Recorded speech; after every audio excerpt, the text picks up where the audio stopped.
Hello అందరికీ నమస్కారం. Welcome back to my channel. అబ్బా ఈరోజు కూడా దోశనా అని అనుకునే వాళ్ళకి వేరే స్టైల్లో బ్రేక్ఫాస్ట్ని ఎలా ప్రిపేర్ చేసుకోవాలో ఈరోజు నేను మీకు చూపించబోతున్నాను. ఇది లైట్ ఫుడ్ కూడా అండి. సో లేట్ ఎందుకు చూసేద్దామా మరి. నేను దోశ పిండిని ఆల్రెడీ ప్రిపేర్ చేసుకున్నానండి. ఒక 2-3 డేస్కి సరిపడా ముందుగానే నేను ప్రిపేర్ చేసి పెట్టుకుంటాను. ఇక్కడ ఇది ప్రిపేర్ చేసుకోవడానికి అనేసి నేను సెపరేట్ బౌల్లో ఇలా దోశ పిండిని తీసుకున్నాను. ఒక 8 గంటలు తీసుకున్నాను.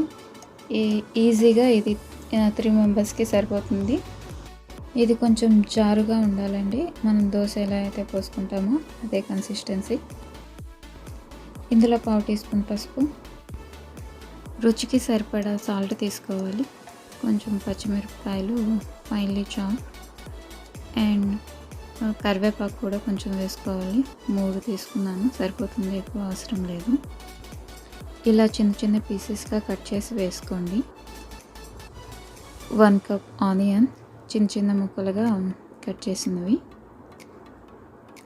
ఇంకా కొత్తిమీర కొంచెం, ఇందులో 1/2 టీ స్పూన్ జీలకర్ర వేసుకోవాలి. ఇంకా ఇష్టపడే వాళ్ళు కొంచెం క్యారెట్ని తురుముకొని కూడా వేసుకోవచ్చు. ఇలా అన్నీ కలిసిపోయేలా కలుపుకోవాలండి. కలుపుకొని దీన్ని పక్కన పెట్టుకోవాలి. గొంతు పొంగనాలు చేసుకోవడానికి మనకు మెయిన్గా కావాల్సింది ఈ ప్యాన్ అండి. నా దగ్గర అవైలబుల్గా ఉంది, సో నేను ఇది యూస్ చేస్తున్నాను. దీనికంటే పెద్దది ఇంకా చిన్నది కూడా ఉంటుంది. స్టవ్ ఆన్ చేసుకొని ఫ్లేమ్ని మీడియంలో పెట్టుకోవాలి, హైలో పెట్టుకోవద్దు అసలు, లేదంటే మొత్తం మాడిపోతాయి. అందుకే ఫస్ట్ లో ఫ్లేమ్లో పెట్టుకొని ఇలాగ డ్రాప్ ఆయిల్ వేసుకోవాలి. దీనికి ఆయిల్ కూడా ఎక్కువ యూస్ చేయని అవసరం లేదు, ఇలా కొంచెం వేసుకుంటే సరిపోతుంది. వేసుకొని ఇలా స్ప్రెడ్ చేసుకోవాలి. తర్వాత ఈ పిండిని దీంట్లో వేసుకోవాలి. ఎక్కువ హీట్ అయితే మాత్రం వేయకండి, అది కొంచెం కూల్ అయినాక వేయండి, లేదంటే అది అడుగున మాడిపోతుంది. సో ఇలా అన్నీ వేసుకొని 2 మినిట్స్ మూత పెట్టుకొని కుక్ చేస్తే సరిపోతుందండి. ఇది ఎక్కువసేపు కుక్ చేయాల్సిన అవసరమే లేదు. లావుగా ఉన్నాయి కదా, ఎక్కువసేపు పడుతుందేమో అని మాత్రం అనుకోకండి. జస్ట్ అలా మూత పెట్టేసి 2 మినిట్స్ కుక్ చేస్తే సరిపోతుంది. మధ్యలో చూస్తూ ఉండండి, లేదంటే మాడిపోతూ ఉంటాయి. పైన పిండిగా లేని వాటిని నేను ఇలా తిప్పుకుంటున్నానండి. మధ్యలో 3 మాత్రం తొందరగా కుక్ అయిపోతాయి, ఎందుకంటే మంట అనేది మధ్యలో ఉంటుంది కాబట్టి. సైడ్స్ అన్నీ కొంచెం కుక్ అయ్యేసరికి లేట్ అవుతుంది. పైన పిండిగా ఉన్నాయి, అందుకే నేను టర్న్ చేయలేదు. మూత పెట్టుకొని ఇంకొంచెం సేపు కుక్ చేసుకున్నాను. తర్వాత మిగతావి కూడా ఇలాగా టర్న్ చేసుకున్నాను.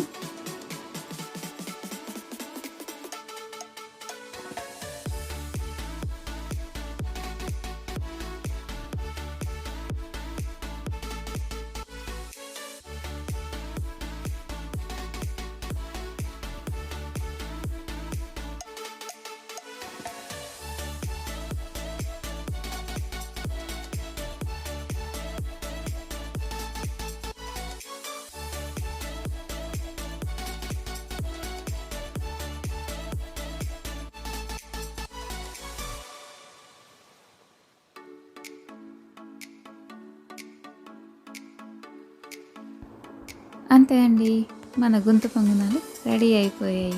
ఇలా వేడిగా సర్వ్ చేసుకొని తింటే అబ్బా చాలా బాగుంటుంది. ఇప్పుడు కోకోనట్ చట్నీ ఎలా ప్రిపేర్ చేసుకోవాలో చూసేద్దామా మరి. స్టవ్ పై ప్యాన్ పెట్టుకొని దాంట్లో 1/2 టీ స్పూన్ ఆయిల్ వేసుకున్నాను.